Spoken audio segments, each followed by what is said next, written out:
Good evening, everyone. Lab 3, your first half part 2.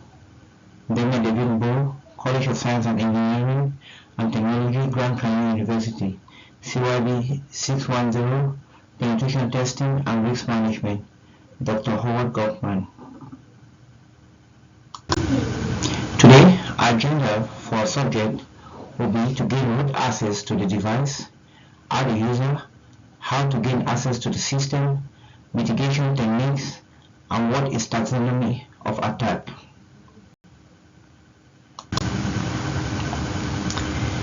In order for us to gain access to the Cryptic machine, Cryptic One machine, we have to first of all go on our portal, our Kali machine, which is what we used to have to install the MFS console command to determine the kind of Metasploit version which is going to be used to add users to gain root access and to add users to the Cryptic machine.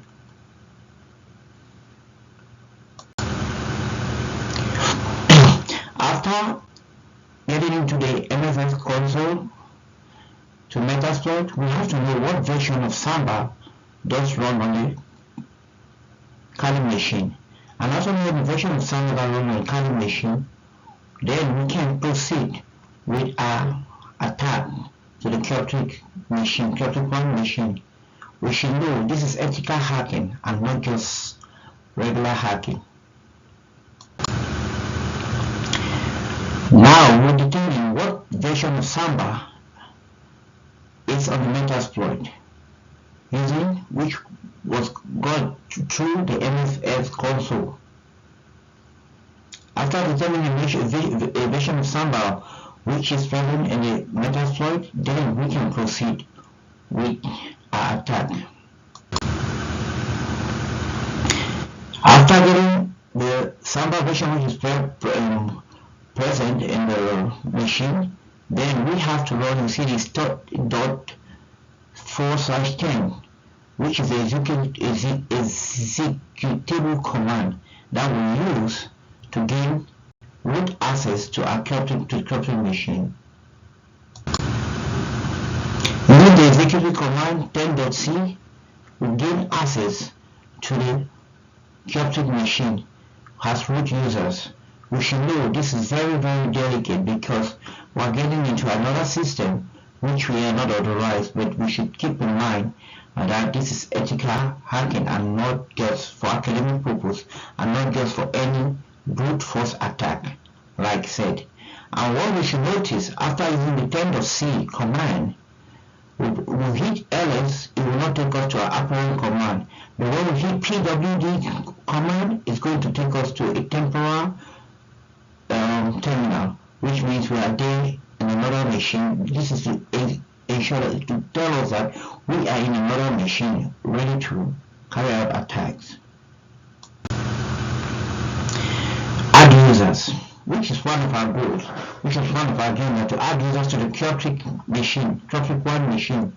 And as you can see here, the username, my last name Demi, is being added with a username and a password to the Cryptic machine, which means we successfully gain access like root users to the Cryptic machine. Also, you should keep in mind this is very, very delicate and this is just for academic purpose. Now we go to definitions. What is buffer overflow? Like the standard buffer. Buffer overflow occurs when a program writes data beyond the boundary of a buffer, leading to memory corruption. Summary: attackers exploit this vulnerability to inject malicious code into the system, potentially gaining unauthorized access to causing denial of service. Categorize this falls under a category of software exploitation attack. We should also know this buffer flow can highly be combated by developers.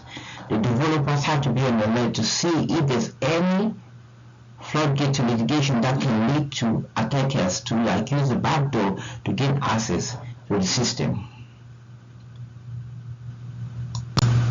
Another aspect of the taxonomy of attack is privilege escalation. Privilege escalation, it can best be understood by its definition, which goes by privilege escalation involves gaining higher level of access to a system than initially granted. Summarily, attacker exploit weakness in the system to elevate your privileges, allowing them to perform action reserved for administrator or privileged users. This categorizes elevation of privilege attack.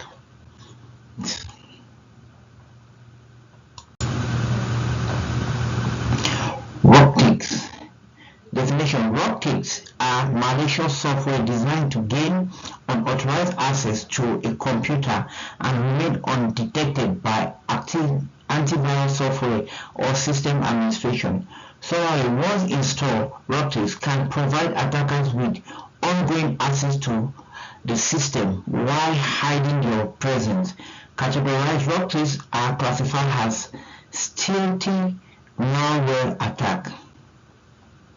This is very, very delicate because you cannot identify that someone has access to your machine, and it is a very, very bad tool that hackers use to gain access and get all valuable information over period, over years without even noticing. So developers should always make sure they keep the system up to date and try to close all remote access that cannot be determined by IT users or information technology users, and try to make sure they patch the system every time, and also make sure the system they're running is compatible with most recent technology. Trojan, one of my favorite. Trojans are disguised as legitimate software but contain malicious code that allow attackers to gain access to the victim system.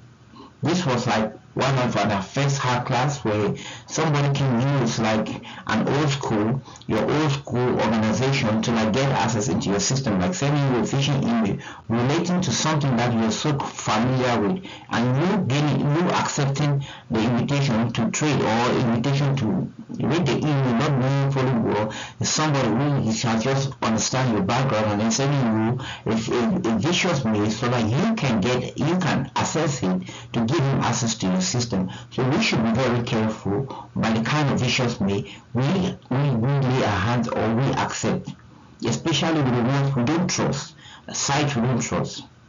Summary of attack. Attackers often trick users into downloading and executing Trojan-infected files, granting them unauthorized access to the system. Categorized Trojans are considered as malware attacks. We should also understand that this is very, very important for us to know the kind of attack, the kind of software, the kind of mails we are accessing into our system. I'll advise each and every one of you in this organization that any email that is suspicious to you, delete it. Don't accept any invitation. Don't accept any mail that you don't trust the source, because it is very, very detrimental to the function of our organization.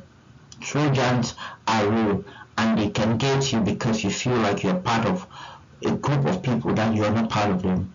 Be wise, be smart, and make right decisions at every time. Backdoors.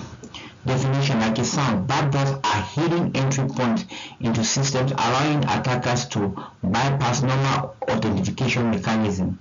Summary: attacks install backdoors to maintain access to the system even after initial exploitation, enabling them to return at a later time. Categorized backdoor classified as access attack. We should also be careful with this backdoor attack, because backdoor attacks are very, very detrimental to our organization. We should also be mindful, like the same sound, backdoor. And this is why most companies, our company has implemented multi-factor authentication for you to sign in or log out into the system, and also authentication for you to get access into your email, because these things are very, very necessary, so that in case of any vicious attack or somebody want to get into your access, you need like 2 or 3 to access in order to get into the system. So you guys should be mindful of the fact that we are not making the system harder for you guys. We're just protecting what we have and what the company has built and what the company has invested on. So that's why we implemented a lot of multi-factor authentication for you guys to follow or respect in order for our system to be protected, not to be attacked by vicious, ambitious web criminals who are there to destroy and to steal information which are valuable not only to us but to our customers, which will hold them of high importance. Viruses, like it sounds, always attack. Viruses are malicious software programs that replicate themselves and spread to other computers. Summary: once infected, virus can compromise the integrity of the system and facilitate unauthorized access for attackers. Categorization: viruses are categorized as self-propagating malware attacks. We don't need to overemphasize on this because viruses are very detrimental even to humans, talk less of our system. Sometimes viruses are sent to corrupt the machine, to gain total access, or to shut down the entire function of an organization. So we should be very mindful of the viruses that we see and of the things we accept, the mails we accept, because some of these mails are virus infested. The only way we can protect it like an organization is each and every one of you to be mindful of what kind of emails you access to or what kind of website you go to. That is why limitations have been placed in certain websites that we should not visit, not because we're limiting you guys to go there, but because of the valuable information our company carries and the company protects, so that each and every one of you should be mindful that anything you do is detrimental not to you but to the company at large, but in the long run it's going to compromise our business, which is to protect people's information and to help them be safe from bad guys. Return Oriented Program. Definition: ROP is a sophisticated exploitation technique that combines small pieces of existing code called gadgets to perform malicious attacks. Summary: attack use ROP to bypass security mechanisms and execute arbitrary code, potentially gaining access to the system. Categorized ROP attack fall under advanced exploitation techniques. This is a high level of technique that these web criminals have adopted and sending malicious code or your system that you will always be affirmative sure that is part of an organization that has sent this code for you to update or upgrade your system. And you can't just hit on the code thinking like it's the right thing to do, but it will be detrimental because they'll easily gain access and gain control into the system. So we should be mindful that anything, if you see something, say something. If you see something wrong, say something, because it's going to help the organization a lot. And if you realize something on your machine popping up over and over, time without number, that does not carry any valuable information in regards to your organization, or does not look like your organization email, please try to report it to security manager so that we can go deep and investigate. Sometimes these things slip off our memory like cybersecurity watches, because we have a lot to do and you are the ones that can help us build or help us fight some of these scam emails or these scam codes that are sent into our system to either corrupt, destroy, or to steal information. That is just the three things they are looking for: corrupt, steal, destroy information. Please be mindful of what we see and be mindful of whatever thing you hack on, please. Common social engineering attacks. In recent years, you can see on the site, it's a phone site, which is social engineering. Facebook, WhatsApp, Venue, whatever platform we have to be mindful of the delicate information we give out there, especially our career, where we work, what we do, date of birth, social security number, all these things communicate to social engineering. These information that you put out there can be very detrimental, especially the organization you work to, the position you handle, the school you've been to, These criminals are waiting for all this information to use them, not for your help, but to use them to destroy you, to gain access into your bank account, to gain access into your personal profile, to gain access into your work profile, to gain access into everything you do. Social engineering is just so good and as well it's just so bad, because it's a social evil that continues to destroy our society. That's for the information that we put out there for people to see, people to notice, people to watch, or people to feel entertained. So like a cyber security expert, we should be mindful. Your name and where you live, that's it. Every other information is not very necessary for you to put out there.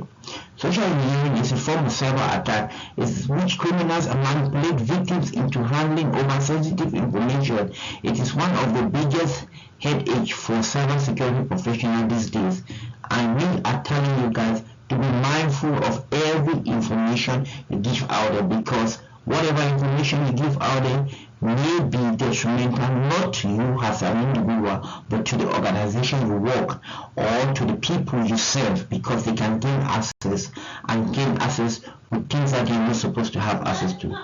Thank you.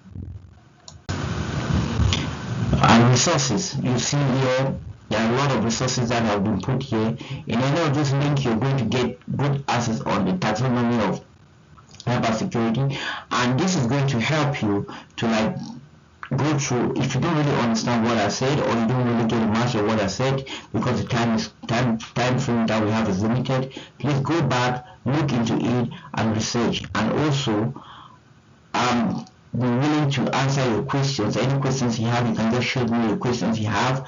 I'll be glad to respond to you. The ones that I don't know, I'll go and make research and then try to help you, so that we all can be on the same position, the same standards. We have to move forward. I want to thank you guys for your time listening, and I pray that whatever thing we discuss, you guys should go in and put it in practice. Be mindful. Cyber security, cyber crimes is not just a thing. It's something that is going on every minute, every second. Please be mindful of your environment and be mindful to protect the organization that you work for. Thank you. See you next class.